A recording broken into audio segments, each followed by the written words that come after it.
Thank you very much for having me. I'm very excited to see some familiar faces and names. I'm kind of at the end of my master's journey and I'll be over to graduate soon. So I'm very excited about that.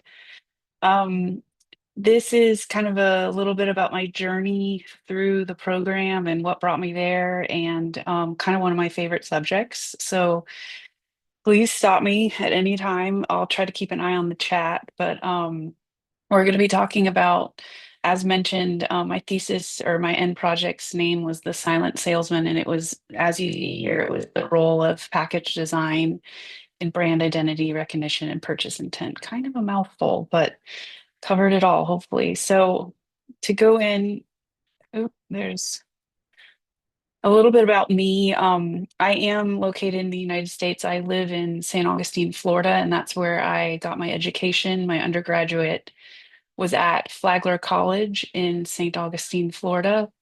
I got a minor in communications. I also have a UX certificate from the Nielsen Norman Group, and then notably, as I just mentioned, a master's in marketing from LSDM. So I'm a little bit further along in my career, but my background has always been in design. Um, I'm a graphic designer by trade. I've always been in the design industry, whether I've been tangibly designing or managing creative. Um, the bulk of my career has been in the natural food or grocery retail business, and that's kind of where like my little love comes from. I love package design, which you'll see here kind of executed through my end project. Oddly enough, my current role, I'm a senior art director in Jacksonville, Florida at the Shepherd Agency. It's an advertising agency, and they specialize in advertising, design, digital marketing, and public relations. So that's actually where I am now. So to go into, okay, why did I choose this topic? So one of the, I guess the more formal answer that I would give, the educational goal, say, was to look at the thinking between consumers and how they assess elements on a packaging and how it influences their purchase intent. And then personally, as a designer, I wanted to show that design can be looked at as an asset and not just overhead. In my career, early on in my career, it was design cost too much money, took too much time, and the um, kind of the analysis of the trade-off of that was never really vetted or sought out. And it's always been something that I've personally believed in affects outcome of design. So on a personal note, that is one of the reasons why I chose this topic. And then the other thing is just from purely a design perspective is I want to be a smart designer. I think anybody can make something look pretty, but if it truly makes sense and has a foundation that it stands on, it will stand the test of time. And that is ultimately what you want as a designer, as well as making it look good.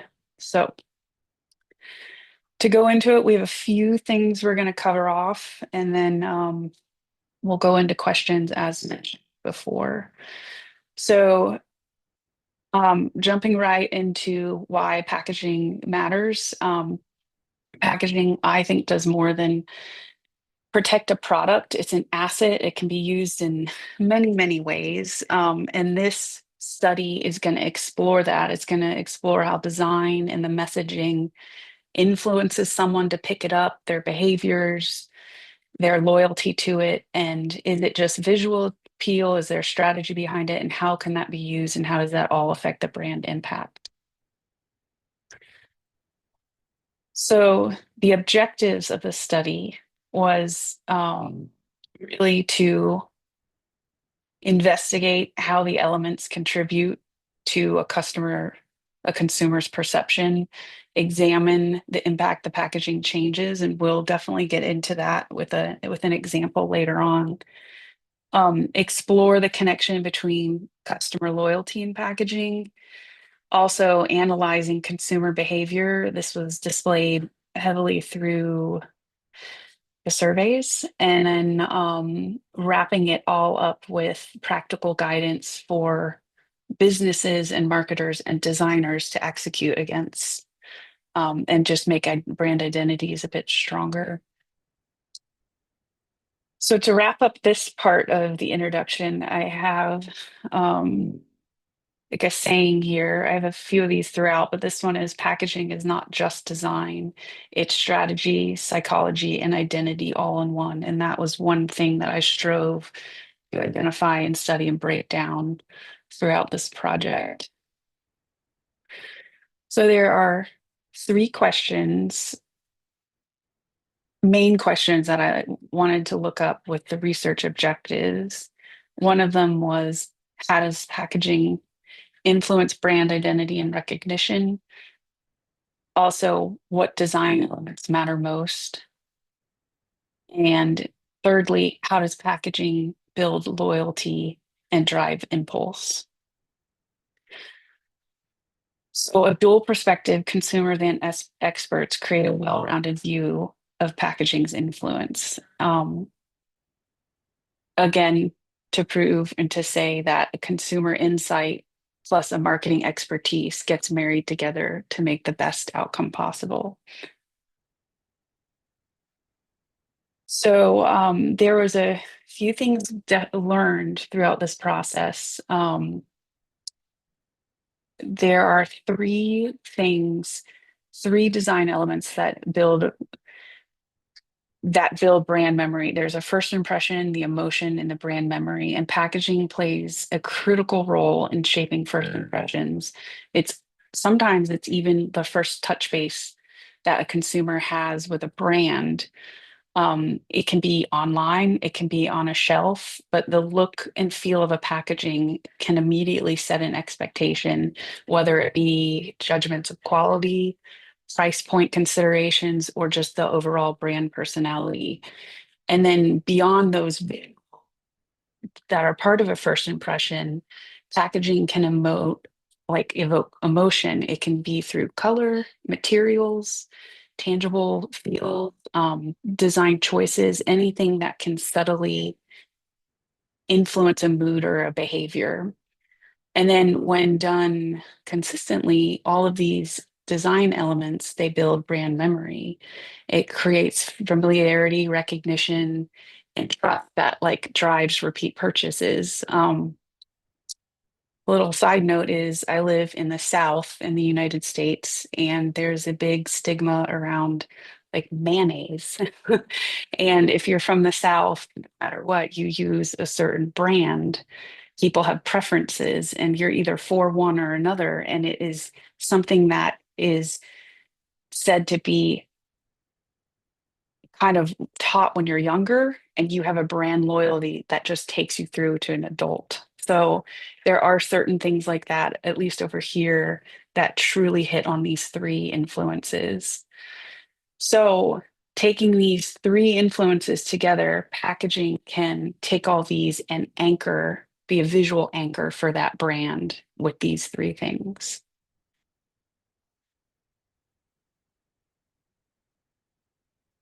Next, we're going to look at the critical elements. These are all pretty familiar, but to dive in and talk about what matters most, uh, color is a big one. It's kind of universally the most powerful trigger, the thing you notice the most. It can be, again, as we talked about before, it can be tied to memory and brand association. Um, there's the note of cool colors evoking something more calming, or hot colors being a little bit brighter and not as calming. And that all is something that you can take into consideration with packaging. Secondly, typography, it can set the tone, accessibility. If something looks high end, is it fun? Is it meant to be a little more serious? Typography can really instantly play a part in that very strongly. Imagery and iconography, I'll add iconography to the imagery bucket, is they can really help tell a story instantly. I mean, especially in the food realm, or if you're seeking an electronic, just the way it's pictured on a packaging, it can instantly grab your attention. It can set a lifestyle aspiration. You see something, you want it, you want to eat it, you want to touch it, you want to wear it. But it also conveys product functionality, which is also very important. And then, fourthly, structure and materials. This is a tactile experience. It can be really perceive, you can perceive quality with this. A lot of eco-friendly things you can instantly tell visually, but also tactilely holding that. Unique formats can be displayed in this manner. You have your standard packs that you can have, but anybody that does something custom, this is really where you can take things to the next level, which is also just something that would support the brand. And then lastly, hierarchy of information. All of these can be put together, but clear labeling, the call outs, what you want a consumer to know, the messaging, how to guide them through the pack. Typically, your decision tree will help you sort through that with the main objectives and sales materials being first and foremost, and it trickles down from there. So it helps guide a consumer's decision-making process at a glance. So this is a two case studies to jump into this uh, visual examples of some redesigns. The first one we're going to talk about is Tropicana, and this was one that happened. It happened quite a while ago, but it's pretty notable in the industry. Is the 2009 refresh that they replaced a familiar look. It was its top selling orange juice, and loyal customers, they all reacted quite negatively. In 2 months, their sales dropped 20%, and it resulted in 30 million in lost sales. They immediately, after those 2 months, reverted back to the original design. So what really in a nutshell does this tell us? The change kind of disrupted brand recognition and the consumer's connection with it, and it kind of really highlighted the risk of altering a well-established visual identity. So on the other hand, is you can look at it and say, well, can I actually change something and be successful? Yes, you can. So Dove did this, and here is a before and after. This is also an example of a brand that is very well known, and it guarded its overall brand mark.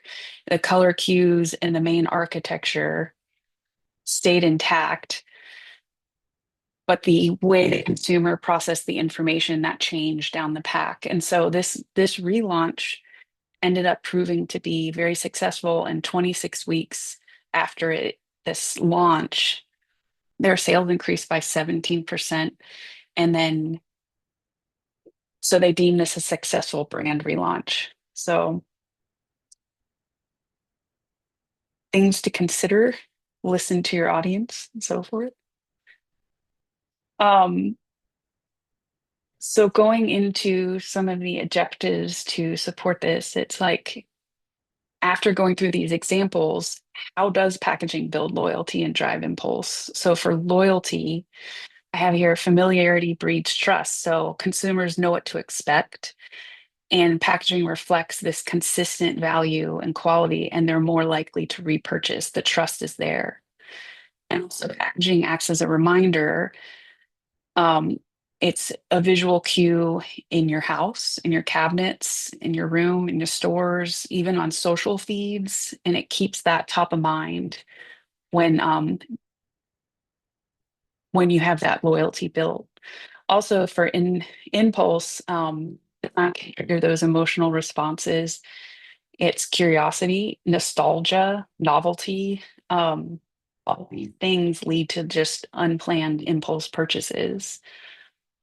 And then you can go back to the loyalty and so forth.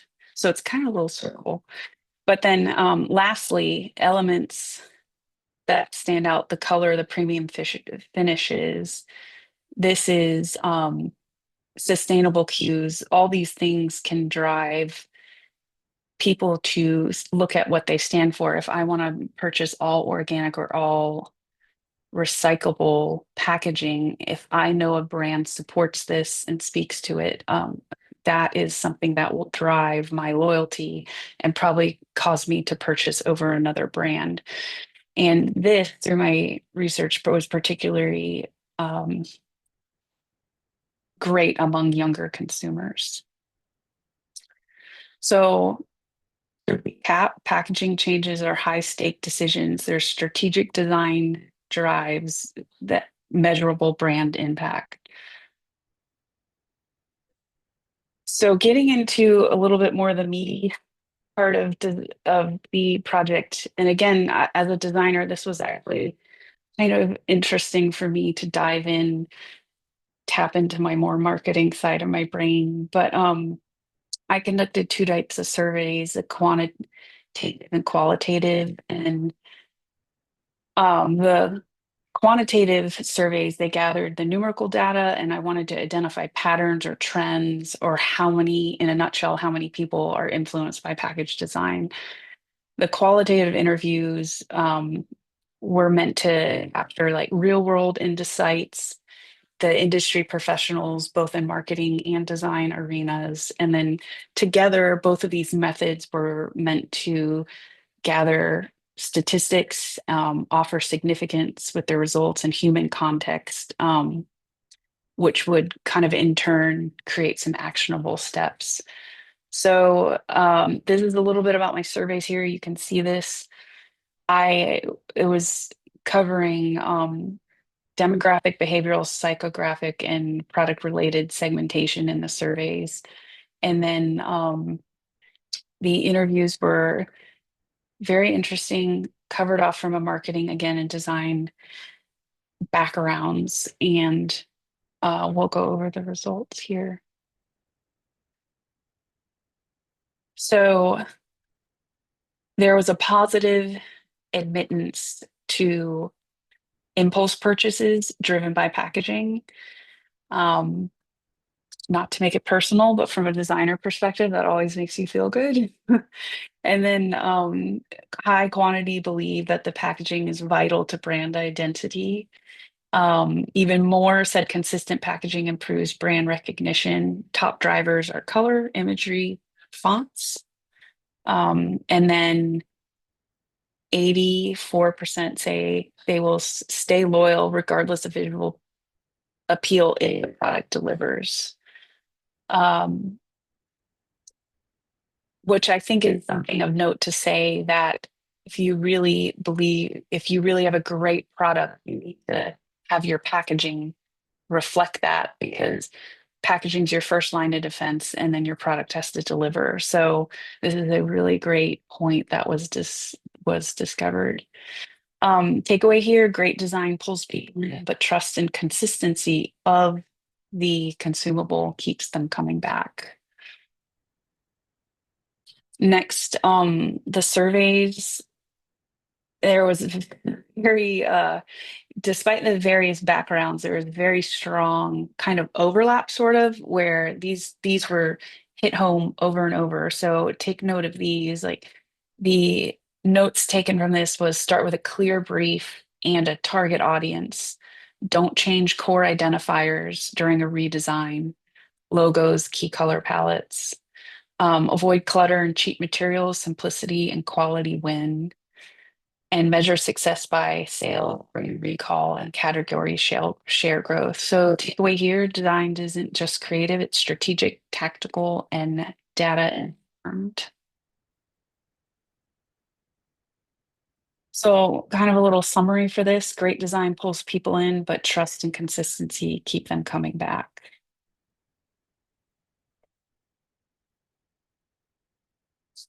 So how does all this information get applied? Um, First and foremost, targeting. Decide which approach will be taken. Here is an example of a big US retailer. These are Target brands. And A lot of retailers over here take like a good, better, best approach. They have an approach where they have numerous brands. The top photo is kind of their general line. The middle one, if you can see, I mean, this is very small, I'm sorry, but like it's Good and Gather and they add signature. So this is much more, a little bit more high end. And then they have their favorites every day. I mean, these is just a sampling of a few, but the note here is to align packaging to specific shopper mindsets. Someone may want to come in, for instance, and instead of getting just your general pepperoni pizza, they may go for the signature line, which is in the middle, and feel like they're having a little bit more elevation.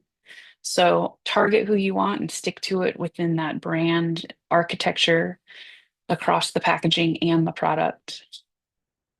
Um, this was an example of a SWOT analysis for rebranding or packaging changes, and it is as applied to well-established brands.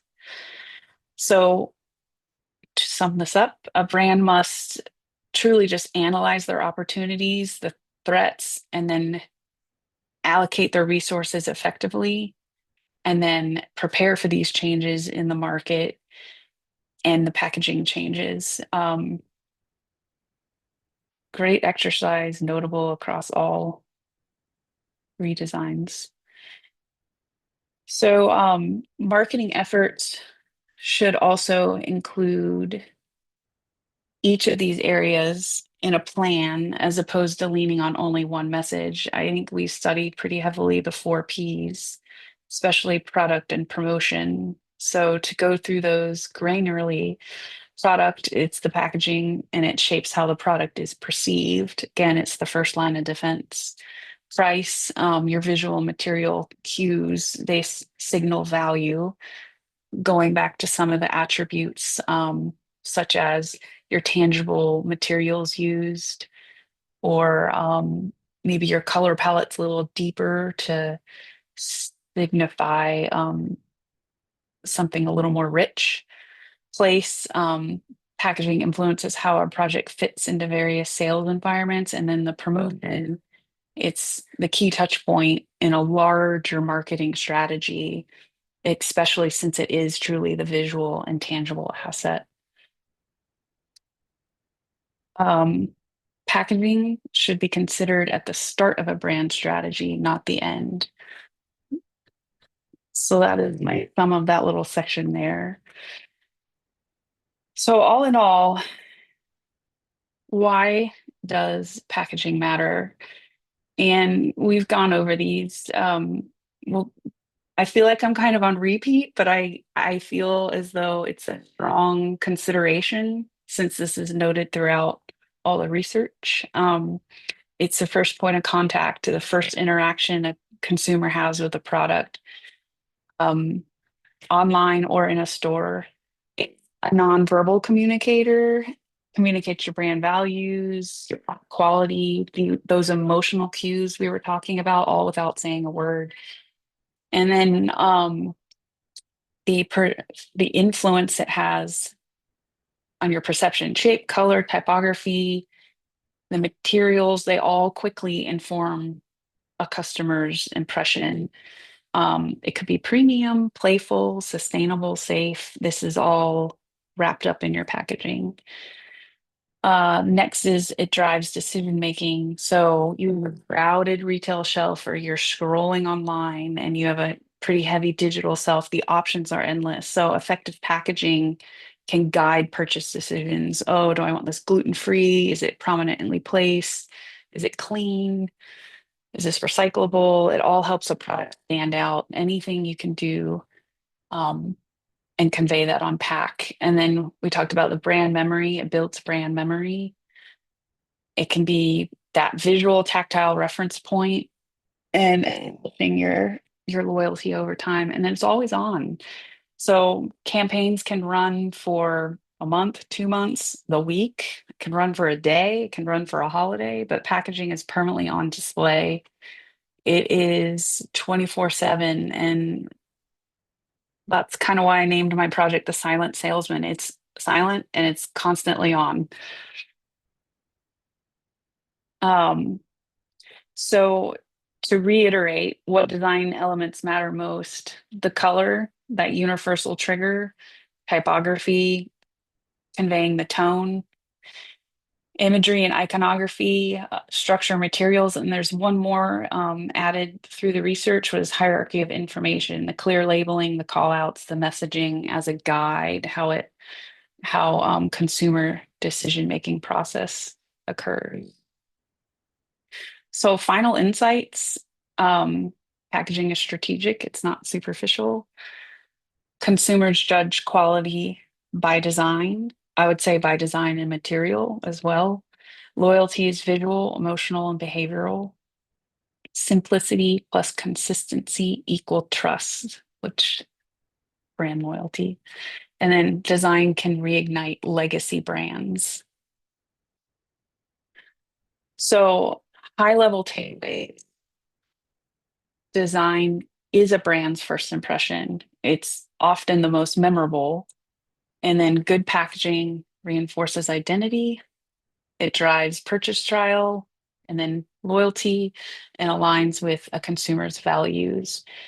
And marketers must treat packaging as a vital asset, not an afterthought or an expense. So I leave you with this quote, and it nods back to my food packaging days. One of the creative heads I would work with, he would always say, the first bite is with the eyes. And this was in reference to photography, but I have always thought about it, even translating to my days now, working more heavily in advertising. It's also about overall packaging aesthetic, or even if I'm doing print pieces or visual pieces, what is the first bite that I want a consumer to have? And then you kind of trickle through all the things there. So I just believe that this is something that we can tangibly apply to packaging, but it also can be worked into your day-to-day design workings. And that's it. Thank you all. Does anyone have any questions?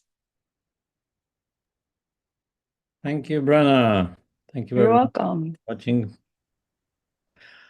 I believe that we have some question here. Jocelyn asks about how about the environmental impact? Yes. So if I can like translate in my head, when and I'm sorry, all I have is my background to apply it to, but a lot of the things that we looked at were if a brand was, say, more of an organic brand, then in the brand standards that was set by the broader brand and marketing team, there was some things that we did not relent on, like recyclable packaging and so forth. And also, working through a redesign, you always sold down to the very last unit and worked it up. So there was no waste. And we called that the V. And again, I learned all this just by observation, working with the marketing team. And then notably in my studies, it's like everything mattered. We didn't want to get rid of it and so forth. But also to take it a little bit further, there are things you can do, such as um, you can get certifications. This is free of this is free of that, or this was created in a place that has this type of environmental certification. And it's also, that's actually a really great question because you can put it on your pack and it's probably quite small, but it's also a really great tool that you can speak to in your marketing, especially if it's important to you and your product and part of your brand and what you want to share. It can be worked into your broader marketing campaigns and how you want to speak that out to consumers. Yeah, that's more and more important or at least in the customer's perspective and when how to buy. Another question here by Antonio. what books or some other sources would you recommend to know more about the Tropicana packaging case? Oh, yeah. Um, I'm dating myself, but I've just known about it because it happened right after I graduated my university. And as a young designer, you're like, oh no. Like, can you imagine being part of that team that had to go to your client and hear that? So honestly, I had known about it and I knew I wanted to work it in. And so there is no book, but online, I'm sure it's been quoted Yeah, in a there- million journals. Um, my pick when I was doing my literature research. And this is skewed a little bit more towards the design end and less on the marketing end, but I would just say any type of design industry blogs you can get on and read. There's a big one over here that's called Communication Arts.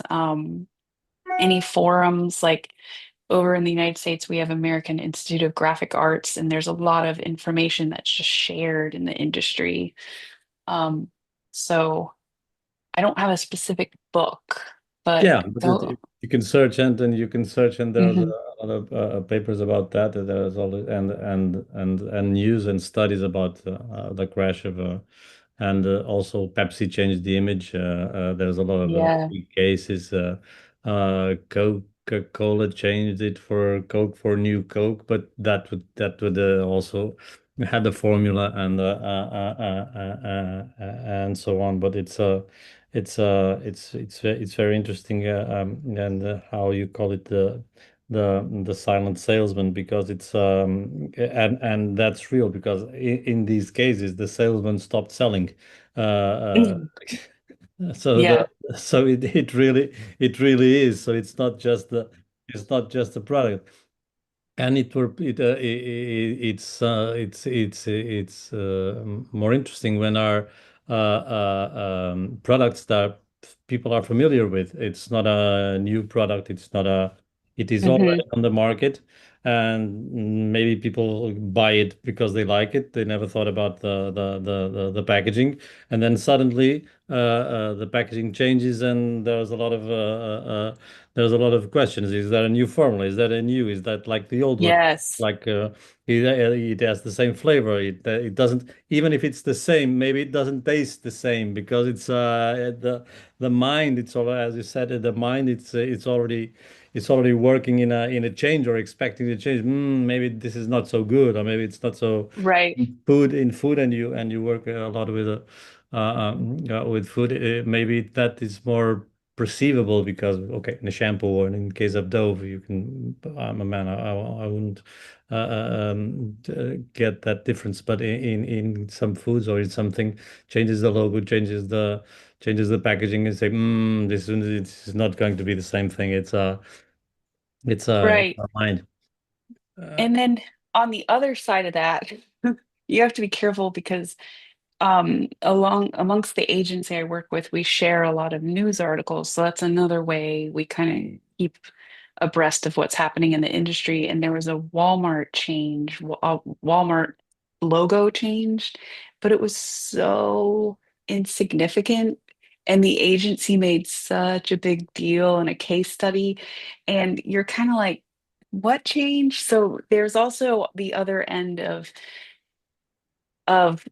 okay, was it worth the squeeze? Was the juice worth the squeeze? yeah. And I'm not going to go up against a big retail giant like Walmart. They had Oh, their reasoning, but yeah.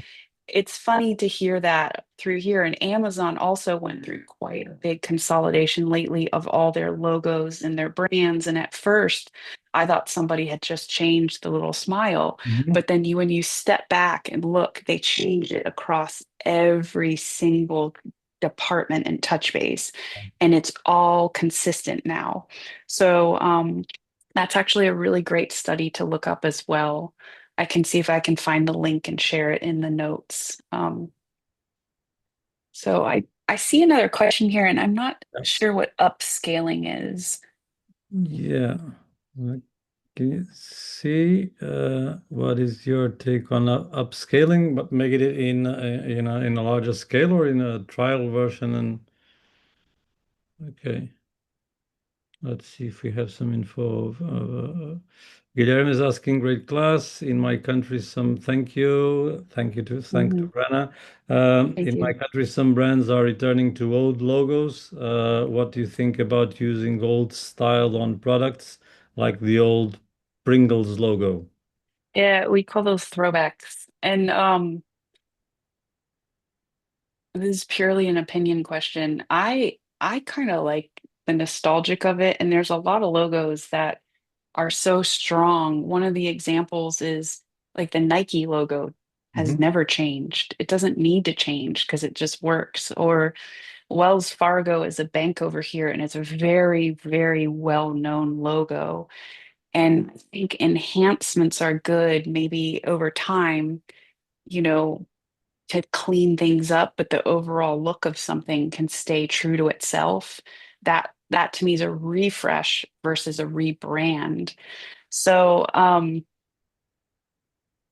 I think that in some ways they can be really successfully done, and it will just bring back that nostalgia. But it depends on how far they went away from it in the first place. I would probably question. But going back to the throwbacks, I think a lot of design back in the day, it's not as quick and easy or AI generated or generated through Canva. And I think there's some really beautiful art that was truly a craft. So old logos like that, I have a lot of appreciation for. Yeah, maybe they can be used in limited editions or in limited Hmm. products. Yeah, Yeah, for a season or for what, and that may work. Yeah. yeah. Okay. Okay, Jocelyn, some brands stay be environmental friendly, but their package after usage is not. It is not. If you have a stubborn Okay. client, wants environmental talk, doesn't want to put the effort to change it, not eco-friendly package, what would you do or what would you? It was So clear, but basically, yeah. yeah, it's something, I guess the easy button that comes to mind is we all have the stubborn clients. And in the end they get what they want. But you can give them what they ask for, and then you can kind of give them a suggestion and do that. But Yeah. also, even if they're not environmentally friendly, you can do and design what you can, but in the long run, consumers will review the product. And you're just kind of the conduit for getting it out there via your stubborn client. But things that environmentally friendly, obviously, I think your color palette can really play into that, using like the browns, the greens, something very clean.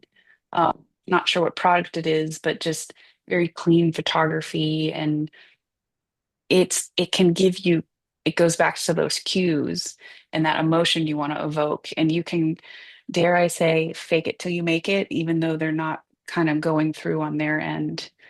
um, that's unfortunate, but there's a bit of a compromise, and visually you can do what you can. But if consumers, you may sneak it by consumers or you may not, but you can still um, design it even though it's not eco-friendly packaging. Yeah, at the end of the day, this will take us back to greenwashing and something like Mhm. um, the even the information or the packaging. I was reading a paper back the other day or watching a program. I think that it was a specialist. I think it's on Netflix or whatever, or in one of those streams. Even the package that for example, it says it's 100% recyclable or whatever, kind of like the specialists tell that it isn't. But that's not fault of the, especially plastics and special things. So Mhm. maybe sometimes consumers are misguided for that kind of information that we see. Oh, okay, I'm buying a recyclable package. Okay, but even if it is recyclable, I am responsible for that package at the end of its life. I'm responsible for putting it in the right container or in the right. I'm responsible for the.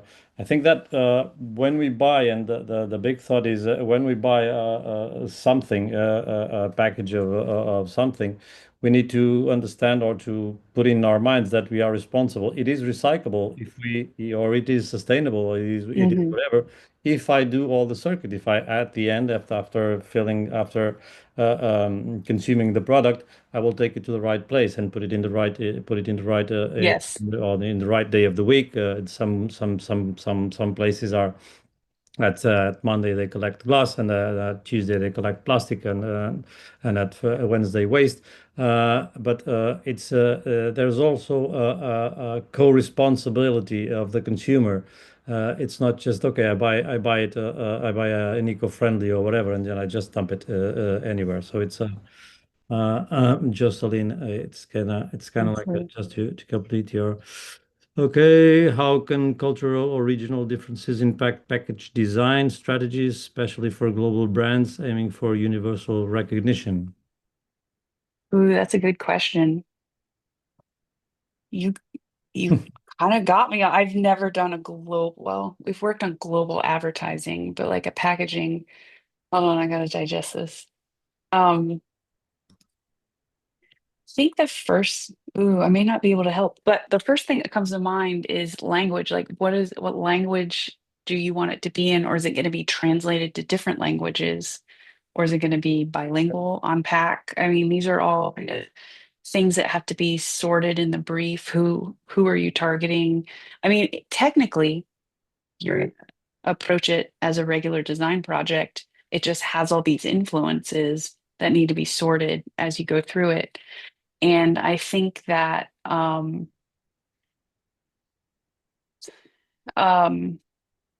without knowing or having an exact thing to chew on, like we're promoting a, like a food product, which is Yeah. those things tend to be very specific. Um, Fumbling with this one. um, there's so many unanswered questions. I would say get a really good brief. I would start there. Yeah. Start there for sure. And then, I mean, depending on who it's going to, I wonder if it's worth getting multiple versions. Like, is it your targets that you're hitting? If you have a certain language type or group, you'll design for that, but take the product and let's say design for English or design for another language. And um, from a marketing perspective, they're going to be like, where can we get the most money? Or where's our most growth opportunity?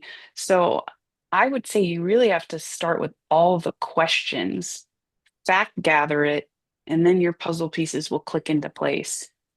That's kind of a non-answer, but it's an answer Yeah, a but little yeah, bit. usually in products you start kind of like a regional or national, and then you start Hmm. exporting, and then you chose your markets. You study that in marketing. You chose your markets with a psychological with a psychological a preference like your market. For example, it can be a neighbor, it can be across the world, but it speaks the same language or buys or uses in the same way. Hmm. So you go. It's the psychological difference or the psychological culture. You try to find markets that behave and like Yes. the original market, and then as you are selling or working in those markets, you're gaining experience, and then you go behind, and then you go to another level. I think that this would be more kind of like for services that are world that are born global. For Hmm. example, an app or a kind of software or something like watch or a phone, or it's not services but the apps, and this I think that this being born global, it's more for biotechs, technology, software companies, and yeah, Fair. they can. they can be in the top of the wave. If you are speaking about some kind of food or drink or cosmetic or wellness product, it would be more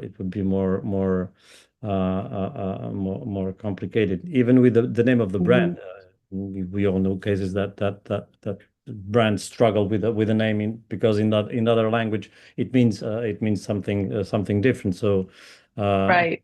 the Chevy Nova and all the in the cars the the Toyota MR2 that in French Toyota MR2 it's a shit. Sorry, it's taped, but they had to change names. So uh Right. yeah, Another example of that is when I was in grocery retail, we had some leadership come in that was from a different country, and they refer to peaches as stone fruit. And we were all very confused what stone fruit was, because here it's peaches. And now you'll hear stone fruit more, but they insisted on having it on signage. And we were like, no one's going to know what that is. You have to relent until we can educate. And so I guess there's give and takes. And then on another note, just another silly note, is I do know that Japanese 7-Elevens are becoming a little popular over here, and they don't change anything on their packaging. I mean, people really want to go buy, they set up pop-ups here, and people want to buy it, and they don't want anything to change. But I think there is a reputation around the product. Don't ask me how it got out, but like, and we just want to buy it as is. So it's just interesting. Again, learning where it comes from would be good. So all different kinds of scenarios. okay, we have here from the same. So in some cases, adapting locally could be a good strategy. Yeah, Hmm. the Yeah. global. It's called the global. Thinking local and act locally. For do you like to watch Cannes Lions? If yes, can you consider it as the best cases in terms of visual ads? The Okay. Cannes, I don't know. I don't Cannes, know what that is. Cannes Festival But de Cannes. It's a Cannes festival. It's for the advertisings and for oh, okay, okay. the festival. Um, Yeah, it's Cannes in yeah, France. we definitely have a lot of like award accolades Yeah. that you can, I mean, they're global, they're also local. Those are always really interesting to keep an eye on. Whoever wrote this, I'm gonna go look it up because I don't know. But on a very like silly dumb down note, over when we have the NFL Super Bowl, people go bananas over Yeah. watching those ads. And I would not say they're super best in class, not all of them at least, but it's amazing how many dollars are spent on these ads and how some of It's the them most are, expensive minute. Yeah, I believe in advertising. It's the most expensive. It's 30 yeah. seconds. So yeah. Right. And they're talked about quite a bit. Again, I don't think they're all great. Yeah. Sometimes you're like, who signed off on that enormous amount of money for this really silly ad? But um I remember in school it was my homework to watch the ads and write a paper on them because it's just that big. But I will look up the Cane's Lions. Yep. Okay. I don't know if anyone has any question. You can open your mics and talk. Please feel free. You have a 20-year experience designer in front of you, added up with a worked with in major brands, major agencies. And so yeah, I'd like to ask a question just if nobody comes Sure. to close. You had your education was in design, your life was in design, and after a lot of years working as a designer, you decided to that you needed to learn something about marketing. Hmm. Uh, And sorry, Uh, go ahead. yeah, the first question is why did you feel that need? And the second one is what do you think the marketing knowledge that you get, the education in marketing, the use of tools helped you in be more or more complete or more holistic? Yes or no? I'm already Yeah, answering. and so I thought so it was kind of a personal goal of mine to go back to school, but I could have really picked anything. And I am very fortunate. I work with an insanely talented team. So in that regard, the bar is always raised. And so I can hit that from a design perspective. But the fact that we're in advertising and I have been notably in like a niche role in packaging for so long, advertising, we service so many different clients and we're in, pet meds and we do trains and we do electric companies. And I mean, it's crazy and it's interesting. And once you get an assignment, again, I go back to like why I did it is you can just follow instructions and execute. But Yeah. I feel like you're a more well-rounded designer when you understand like why it's happening. You also have a voice. Um, Kickoff meetings, briefing meetings, brainstorming meetings. If you understand someone's end goal or why they came, or I think one of my favorite projects in the marketing thing was in the first unit was the group project where we had to create a dairy company. And Marketing I, simulation. yeah, and I we were kind of on our faces until we realized our shelf placement was wrong. And so, I mean, things like that, it all matters. It all matters. It's the penny profits. So I know in food, and I talk about food a lot, my background is penny profits are a real thing. So you don't, budgets are real, timetables are real. And you know that as a designer if you get a job where you can go carte blanche, then you have hit utopia. But there are reservations around, like the stubborn plant mentioned in the comments. Like there's always a reservation. So understanding the why behind that. Why are they not pushing to be more environmental? Is it dollars? Okay, well, I've learned that we can actually pivot and approach a project this way and that'll help down here. Or we've learned in our research of your expertise, like I mentioned, the train company, if when we research, oh, we can offer a different outlet to approach it in your promotions, or we have a really great advertising idea. So I think designer, and I'm guilty of this too. We have a phrase in the industry where you get married to a design and you can't because you have to take in the factors of the client's needs and wants. And just because you're looking at it and you think it's amazing, it's probably not hitting A, B, C, D that you're not even aware of. And so I wanted to understand, not that I get super insanely granular with every single project I do, but I wanted to just think outside of my direct assignment. Like, okay, well, who's touching this? How is this? I mean, I'll get an extensive brief every time, but there's an ownership that comes when you learn more about somebody and their goals, and you feel like their wins are your wins as well. And I think that's probably the coolest part. But I wanted a little bit more well-rounded knowledge outside of my bubble of design. And so just marketing just seemed like the right thing to do. Okay, so your journey at LSDM was worth it. Yes, and it was um I'm not a book person, I'm a creative. So the work was really it was sometimes I was like, why am I taking economics? But it was it pushed me. I'd never do that. I probably will never do it again in my entire life. I don't need to do economics again.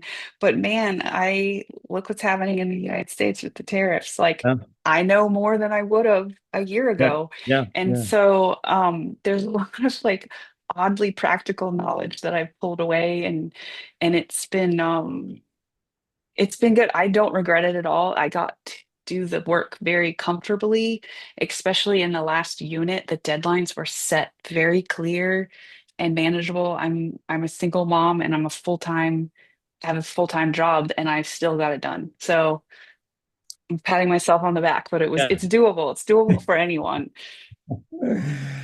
Okay, I think we have time. We have 3 minutes. We have one question. Yeah, I'm reaching 5 years in design this June and getting a degree in marketing now. Do you think that a design graduation is a lot important? I started working and later studying. Okay. Okay. I No. No, you can. I think it's if I read this correctly, you started working and now you're going to school. And you know what? I applaud that because if that's what that means, like, why not? I mean, you're just pushing the bar, you're learning more, you're becoming more well-rounded. I mean, in this day and age, I think a lot of people accept uh employees without degrees. Some of them do, some of them don't. But like you have a portfolio of knowledge that's just going to add to your schooling and then just make you a little bit better on paper. More to that, just what you're learning. Again, I don't want to go into marketing. So, but what I learned is helping my day job. So I think that's good.